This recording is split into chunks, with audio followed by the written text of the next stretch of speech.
Srinivas sir, మీరు వింటున్నారు అంటే ఈ బిల్లు ఈ చట్టం వచ్చినప్పటి నుంచి కూడా ఆమోదం తెలుపబడ్డప్పటి నుంచి కూడా ఎటువంటి విమర్శలను ఫేస్ చేస్తుందో, ముఖ్యంగా కాంగ్రెస్ పరంగా ఒకటి మొదటగా పేరు మార్పు అన్నదానిపై ఉంటే ఆ తర్వాత చట్టంలో చేర్చినటువంటి ఈ నిబంధనలు రూల్స్ వీటి పట్ల అంటే అక్కడ పని దినాలు పెరగడం హర్షం వ్యక్తం చేస్తున్నా కూడా ఒకవైపు 60% కేంద్ర ప్రభుత్వం ఇస్తుంది, 40% రాష్ట్ర ప్రభుత్వం ఇవ్వంటే రాష్ట్ర ప్రభుత్వాలపై అది భారం పడ్డమే కదా.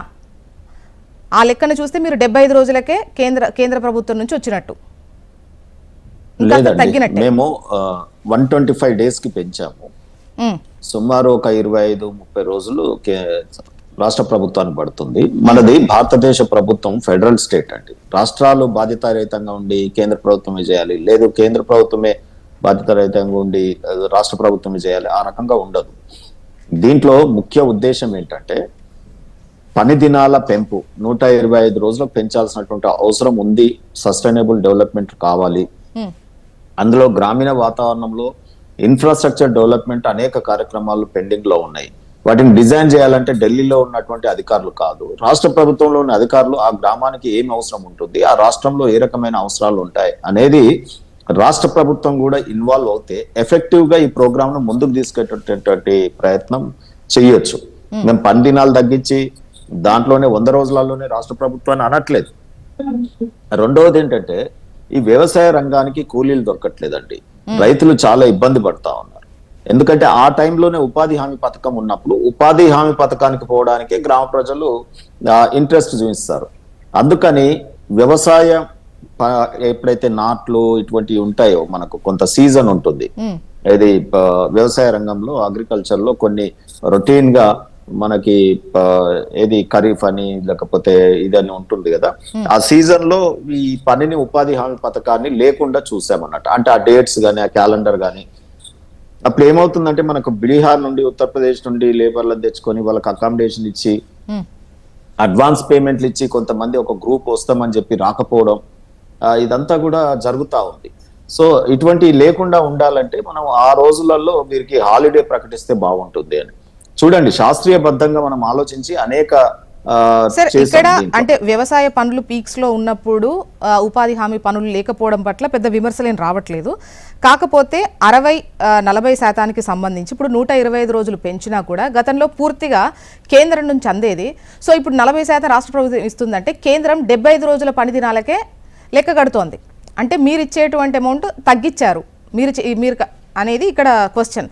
సో ఇది అనుకోకుండా పడ్డటువంటిది. సో భారం పడేటువంటి అవకాశం ఉంటుంది రాష్ట్ర ప్రభుత్వాలపై అనేది క్వశ్చన్.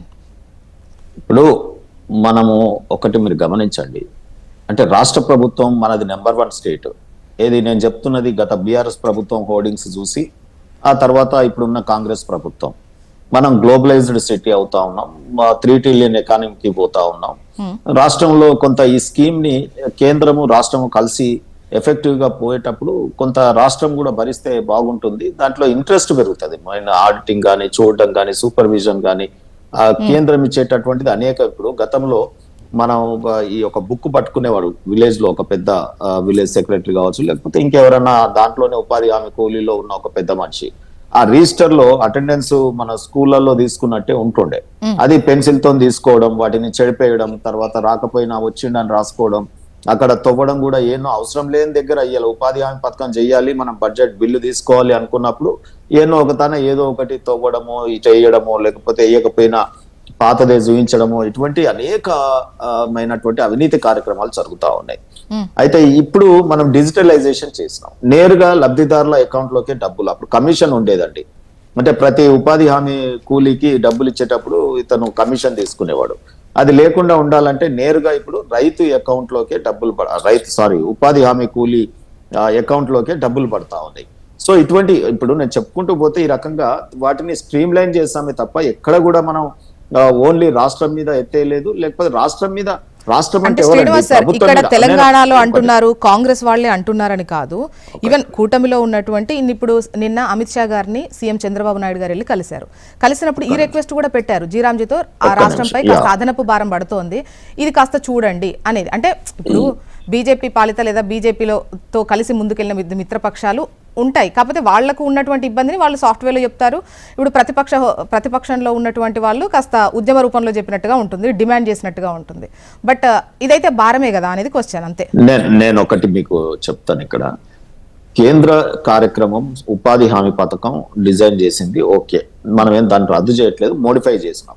దీంట్లో తప్పకుండా రాష్ట్ర ప్రభుత్వాలకు కొంత డబ్బు ఇప్పుడు ఇవ్వాల్సి వచ్చినప్పుడు వాళ్ళు ఇంత బాధపడితే, కేంద్రం అనేక పథకాలు చేస్తుంది, మరి కేంద్రం ఎంత బాధపడాలి? అల్టిమేట్ గా మనకు ప్రజలకే కదా, ఎవరైతే నిరుద్యోగులు ఉద్యోగ కల్పన ఉపాధి అవకాశం పెంచడానికే కదా ఇది చేసింది. అది చేస్తున్నప్పుడు ప్రజలలో విప్లవం రావాలి. ఏదన్నా ప్రభుత్వం ఇప్పుడు కేంద్ర ప్రభుత్వం తీసుకున్న చర్యలలో ఎక్కడ కూడా ఉపాధి హామీ కూలీ వాళ్ళు ఎవరు కూడా ఇటువంటి ఉద్యమాల వైపు, అడగడం వైపు, నిరసన వైపు పోలేదు. ఓన్లీ రాష్ట్రాలు కొంత మేరకు అంటే రాష్ట్రాలు కట్టాలనే కదా సార్ ఇక్కడ. నేనేమంటున్నా కందే పే కందే మిలాకే చెల్లిన భారతదేశంలో రాష్ట్రము కేంద్రము కలిసి వెళితే ఎఫెక్టివ్ గా ప్రజలకు డెలివర్ చేయగలుగుతాం అనేది. ఇప్పుడు ఇన్ఫ్రాస్ట్రక్చర్ డెవలప్మెంట్ చేయాలి కదా. వీళ్ళకు ఉన్న బాధ నేను ఒకటి చెప్పాలా, ఇవన్నీ కాదండి. అది ఏంటంటే అబ్రివేషన్ ఉందో, మేము ఏదైతే స్కీమ్ తీసుకొచ్చామో దాన్ని వీళ్ళు ఒక్కొక్క లెటర్ తీసుకొని పెట్టుకుంటే ఏమైందంటే రామ్జీ అని వస్తుంది. ఇంతకుముందు మంగ్రేగా ఉండదు.